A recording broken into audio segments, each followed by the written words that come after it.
Some of you think you already know these legends from watching your favorite K-dramas. You don't. You know the K-drama version. The Grim Reapering Goblin, stylish, kinda sad, great hat. 매우 상스러운 것을 썼군. The real Jeoseung Saja from Korean mythology. He calls your name 3 times, and if you hear it, you're already dead.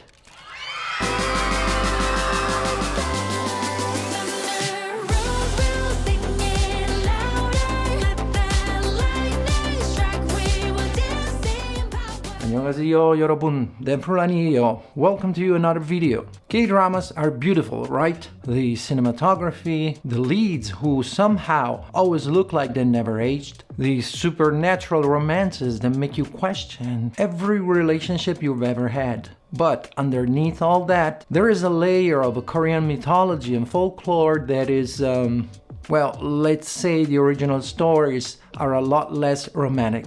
Today we're going deep. I'm gonna tell you where these K-drama legends actually came from, and I promise, by the end of this, you're gonna watch Goblin very differently. Alright, lightning round. Some of you think you already know these legends from watching your favorite K-dramas. You don't. You know the K-drama version. There is a difference. First, the Grim Reaper, Jeoseung Saja. In Goblin, and let's be honest, we all watched it, he's stylish, gentle, and surprisingly good looking for a literal death god. In the actual folklore, he's a soul-collecting bureaucrat in black robes. And the detail that actually got me, if he calls your name 3 times, you're done.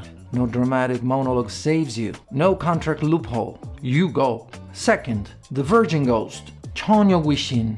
You've seen her in The Master's Son. Long hair, white dress, tragic backstory. And yes, all that is in the lore. But here's the thing that nobody mentions. The reason she wears white is because she died with Han. That Korean untranslatable word that means something like unresolved grief, sorrow with nowhere to go. She died before fulfilling her role in society, and that resentment literally keeps her tied to this world. So the white dress is an aesthetic. It's a funeral shroud. She never got to leave. Third, Dokkaebi. In the original stories, Dokkaebi aren't leads who've been punished for their tragic past. They're mischievous spirits, not good, that possess discarded household objects like a broken broom, old tools, things people threw away. They love wrestling, they love tricking humans, and they're deeply, deeply weird. And honestly, kind of more interesting. And here is what nobody says out loud. The K-dramas of these legends are intentionally softened, because the originals were not entertainment. They were warnings, real cultural fears. And that function didn't disappear. It just got a better budget and a Netflix deal.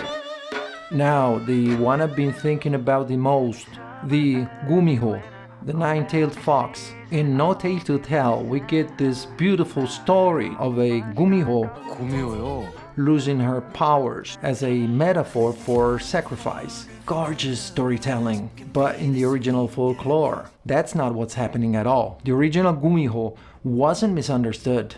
It was a predator. To become fully human, it had to consume human livers or hearts, depending on the version. And it had to do that over 1,000 years. Each tale didn't represent beauty and power in a romantic way. Each tale represented a century of survival, of hunting, of being something that couldn't be trusted, no matter how human it looked. So when you watch a Gumiho losing a tail in a modern K-drama, you're watching a sacrifice metaphor. In the actual lore, losing a tail was a death sentence. It meant losing part of what kept it alive. So can we use these things in a K-drama? Yes, K-drama writers have been using this for years. They just fly off the edges a little. Real quick, if this deep dive into Korean culture is your thing, subscribe if you ain't already. I've been going pretty down this rabbit hole lately, and there's more coming. And hit the like button. Last thing, check the links in the description to see all my gear stuff and things, my things. Okay. Back to business. This is where it gets interesting, really interesting. And honestly, this is where the Girigo story, K-drama, If Wishes Could Kill, starts to make a lot of sense. There's another K-drama, Destined With You, that deals with something called up. It's a Korean concept that's kind of like karma, but more specific. The idea that a ritual performed by your ancestors can bind you centuries later. You weren't there, you didn't sign anything, but you're still in it, because blood doesn't forget. And the show uses this through a forbidden book, a shamanic text containing a binding ritual. Once activated, no opt-out clause. Why does it matter? Because this isn't something a K-drama writer invented. Musok, Korean shamanism, is a real living practice. The idea of unseen contracts that governs your life, your fate, made through a ritual and sealed in blood, that predates written Korean history. And here's what I keep coming back to. The Girigo app, which I've been on quite a lot, making videos about it, works exactly on this logic. Girigo is an app, grants your wish. Girigo? 맞아. The moment your wish is granted, a 24-hour countdown starts, and when that timer hits 0, 영이 되면 and you sign what essentially is a digital blood contract. And from that point, you are bound. It's a modern shamanic contract. K-dramas didn't invent this fear. They just put it in our smartphone. Okay, we're in. And apparently it worked. Because from what I see in the comment section, every time I post a video about Girigo, you know how it is. I should also probably mention that I've been learning Korean for a few months now, and finding out that the language I'm studying is built on centuries of cursed contracts and shape-shifting predators is a lot.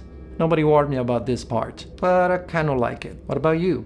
Hit the like button if you do too. But here is what I want to leave you with, and this is, I think, the key to understanding the Korean lore, all of Korean lore, not just the drama versions. Every one of these spirits, every curse, every ancestral contract, at the core, they're all expressions of Han, the word I mentioned at the beginning. Unresolved grief, sorrow with nowhere to go.